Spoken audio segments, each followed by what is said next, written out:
সহকারে আমাদের ইচ্ছা মতো সেনাবাহিনী, পুলিশ, তারপর আওয়ামী লীগের দোসর, তারপর মানে আরো অন্য লোকজন আসে ইচ্ছা মতন যাওয়া পিঠা করে আমার সব পেরেছে। সিভিল পোশাকের লোক ছিল অনেক, আমাদের ইচ্ছা মতন মারা মারছে, দুনিয়ার মার দিছে। আমরা শুধু সময় সম্মেলন করতে এসেছি কার্যালয়ের সামনে, আর কিছুই না। হ্যাঁ, কার্যালয়ের সামনে যাই, আমি কার্যালয়ের ভিতরেও মারছে আমাদেরকে, কার্যালয়ের ভিতরে মারছে, কার্যালয়ের সামনে আমাদেরকে ইচ্ছা মতন বেরিয়েছে সেনাবাহিনী। আমরা ছিলাম অনেক, 400-500 হয়তো হবে এরকমের।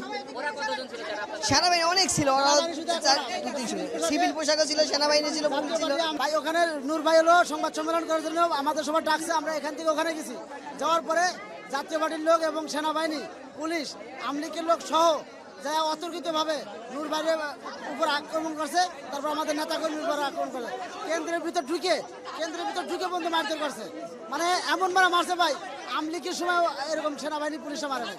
আওয়ামী লীগের সময় যে পুলিশে মারধর করছে এবং 24-এ আন্দোলন যে হয়েছে এরকম মারধর হয় নাই, এত পরিমাণে মারধর করছে। না, আমরা জাতীয় পার্টি কার্যালয়ে হামলা করি। আমাদের মিছিলই, আমাদের নিরপেক্ষ মিছিল ছিল, আমাদের শান্তশিষ্ট মিছিলই ওরা হামলা করছিল। আওয়ামী লীগ সহ এবং আওয়ামী লীগের যে কিংস পার্টি ছিল, জাতীয় পার্টি, আপনারা দেখেছেন যে 17 বছর আওয়ামী লীগকে ক্ষমতায় টিকিয়ে রাখার জন্য জাতীয় পার্টি একটি গুরুত্বপূর্ণ ভূমিকা পালন করেছিল। আমরা সেই জাতীয় পার্টি সহ আওয়ামী লীগের যারা দোষর ছিল তাদের রাজনীতি নিষিদ্ধের দাবিতে আমরা শান্তিপূর্ণ একটি বিক্ষোভ মিছিল করেছিলাম। আমাদের হাতে কোনো অস্ত্র ছিল না, কিন্তু আপনারা এই শান্তিপূর্ণ মিছিলে জাতীয় পার্টি হামলা করেছে অতিরিক্তভাবে, এবং সেনাবাহিনী এবং পুলিশ তাদেরকে প্রোটোকল দিয়েছে। আজকে আপনারা দেখতে পাচ্ছেন যে আমরা ওই মিছিল শেষ করে আমরা যখন আমাদের কার্যালয়ের সামনে অবস্থান করছিলাম, তখন অতিরিক্ত একটি মিছিল আসে এবং সেনাবাহিনী এবং পুলিশের প্রোটোকলে সেই মিছিল আসে এবং আমাদের উপরে হামলা করে।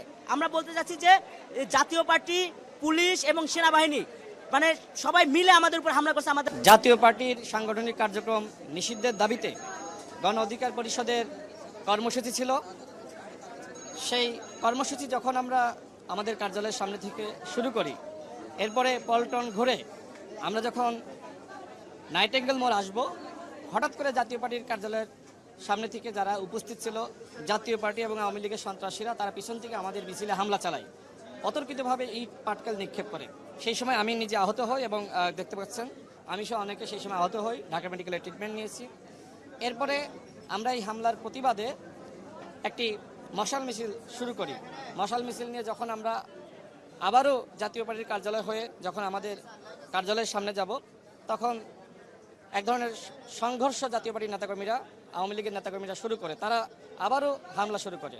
তো যাই হোক, আমি এবং আমাদের সভাপতি নুরুল হক নূর আমরা মিছিল নিয়ে আমাদের কার্যালয়ের সামনে অবস্থান করি এবং আমরা ঠিক 9:30টার দিকে যখন প্রেস ব্রিফিং আমরা শুরু করলাম, আমাদের সভাপতি কথা বলার আগে আমি জাস্ট কথা বলা শুরু করব, তখন সেনাবাহিনী এবং পুলিশ এসে যৌথভাবে আমাদের উপর হামলা চালায়। মানে আমরা বুঝে ওঠার আগেই ব্যাপকভাবে হামলা চালাই। এই হামলায় প্রায় শতাধিক আহত হয়েছে। নুরুল হক নূর তার এখন খিঁচুনি উঠছে এবং তার নাক মুখ সব ফাটিয়ে দেওয়া হয়েছে।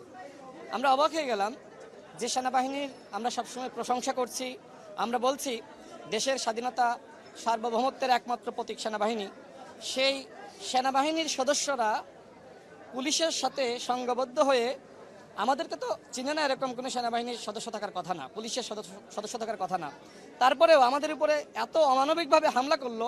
নুরুল হক নূরকে চেনার পরেও তাকে সেনাবাহিনী এবং পুলিশ যৌথভাবে তার উপর হামলা চালালো এবং আমাদের সেখানে আরও যারা নারী নেত্রীরা ছিল, যারা নুরুল হক নূরকে বাঁচানোর জন্য এগিয়ে এসেছে, তারা প্রত্যেকেই আহত হয়েছে। এই হামলায় শতাধিক আহত হয়েছে। আমরা এই হামলার বিচার দাবি করছি।